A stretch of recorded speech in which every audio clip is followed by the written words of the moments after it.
Halo semuanya, perkenalkan kami dari kelompok 9 Perkom B. Di sini kami akan mempresentasikan tentang Consumer Motivation and Personality. Next. Nah, apa itu Consumer Motivation? Jadi kalau menurut Lara Albert, Consumer Motivation itu adalah internal state yang mendrive orang untuk mengidentifikasi dan membeli produk atau service yang secara sadar ataupun nggak sadar mereka butuhkan atau mereka inginkan gitu. Jadi intinya adalah motivasi seseorang untuk membeli sebuah produk atau service. Next.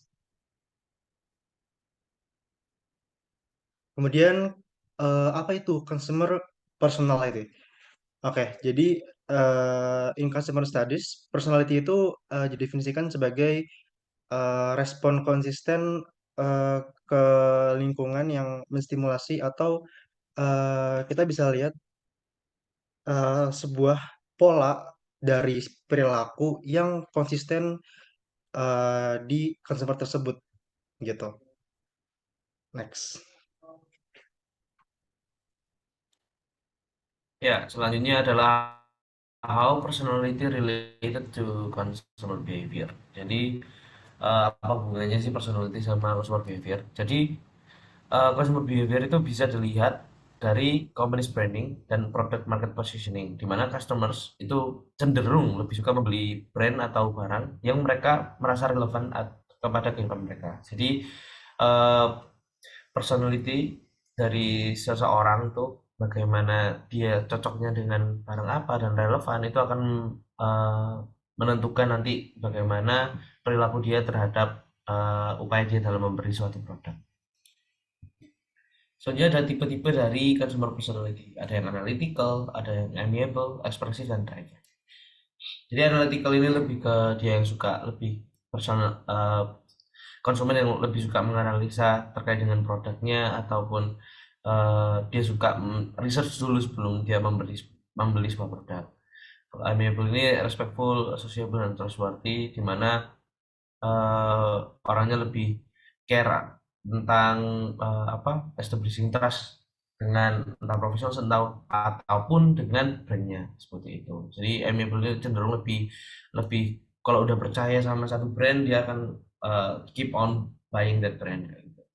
Kalau ekspresif ini dia lebih vokal terhadap terhadap opini mereka mereka terhadap produknya. Jadi kadang dia tuh uh, sering apa kayak ketika ada orang yang menjual tuh dia sering tanya-tanya terkait detail dari produk tersebut. Kalau driver ini self-centered and opinionated. Jadi seperti apa driver ini kayak dia tuh lebih lebih tahu lah istilah dia mau apa dan dia mengarahkan kayak dia cari brand yang gak sesuai sama dia. Selanjutnya akan dijelaskan oleh teman saya. Oke, terima kasih. Bisa next. Oke, oke. Jadi ada beberapa motivasi terkait perilaku konsumen itu. Yang pertama ada teori Maslow's hierarchy of need. Jadi ada ya poin pertama physical. The lowest need is for the fundamental basics, food, clothing, and shelter. These needs close correlate to a people's salary. Kemudian yang kedua adalah security, di mana the need to feel safe in our place. This could translate to a feeling of job security and even simply needing to be in a safe work environment. Gitu. Next. Kemudian kebutuhan sosial, di mana eh, dia butuh sesuatu untuk bisa eh, merasa apa? Merasa sesuai di kelompok tersebut gitu. Humans are a social being. They will seek to form a groups and wants to feel like a valued members of that group. Kemudian ego untuk mendapatkan status atau validasi. Jadi seorang individu akan mencari sebuah barang atau suatu hal yang bisa menyatakan statusnya dia gitu. Next.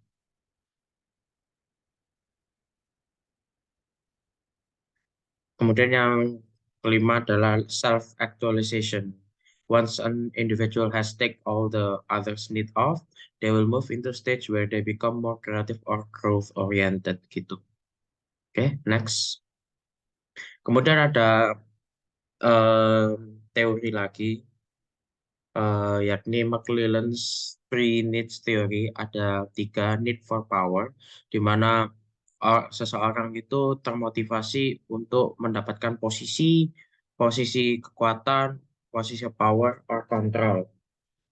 Biasanya orang itu adalah tipikal leader dan mereka sangat disiplin. Kemudian kebutuhan untuk mendapatkan prestasi. This person is motivated by having a position of power or control. Ya, kemudian yang ketiga adalah need for affiliation, di mana this person is at home in a group or collaborative environment. They work well with others and seek out social interactions gitu. Dia butuh afiliasi, dia butuh teman gitu. Next. Kemudian ada juga teori dari Hertzberg's motivation theory, yang dimana is also known as two-factor or hygiene theory, is another one of the most renowned employee motivation theories. It suggests that individuals have two categories of needs when it comes to work: hygiene and motivators. Hygiene refers to a person's work environment, including working conditions, wages, workplace relations, while motivators are the factors that motivate people to work harder: job recognition, promotion, and achievement. Jadi pada teori Hertzberg ini, dia menyatakan ada um, dua kebutuhan ketika dalam bekerja, adalah hygiene dan motivators, di mana hygiene itu lebih ke arah environment jobnya, jadi lingkungan kerja yang baik, kemudian bayaran yang sesuai dan pasti, itu salah satu kategori hygiene. Sedangkan untuk motivators itu adalah aspek-aspek yang bisa membuat dia mendorong kinerjanya dia. Ada mungkin posisi job, kemudian promosi, dan apresiasi akan prestasinya dia. Next.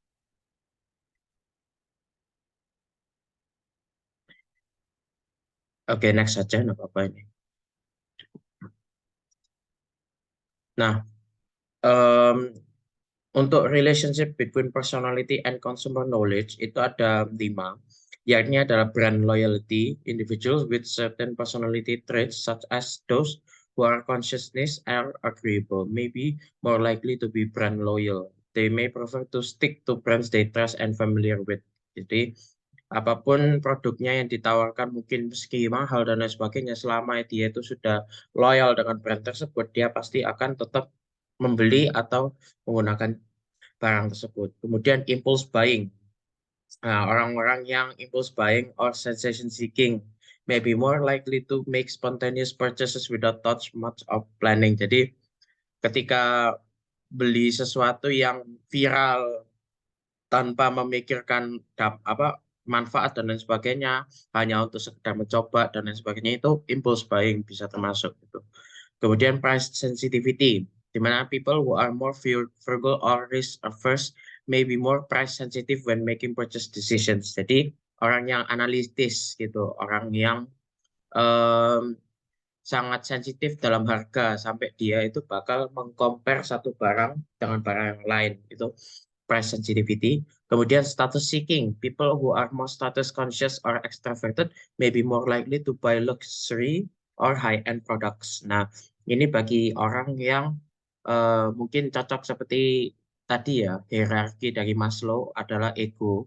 Jadi orang yang membutuhkan validasi, orang yang mau menyampaikan ini loh status perekonomian atau statusku itu seperti ini. Dia bisa dikategorikan atau bisa dihubungkan dengan status seeking. Dan product preferences. Individuals with certain personality traits may be drawn to specific types of products or brand. Jadi contohnya orang yang kreatif akan membeli barang-barang yang aneh. Misal orang yang buka Shopee yang orang-orangnya suka coba-coba barang. Misal nemu iPhone, misal iPhone harganya cuma 2 juta, 3 juta, itu dicoba iPhone XR. Terus dia orangnya tipikal tidak terlalu memikirkan resiko gitu, karena resikonya itu ya karena dia coba-coba dan dia tidak terlalu memikirkan baik buruknya dampaknya gitu. Oke, next. Oke, mungkin cukup sekian yang bisa kami sampaikan. Kurang lebihnya mohon maaf. Assalamualaikum warahmatullahi wabarakatuh.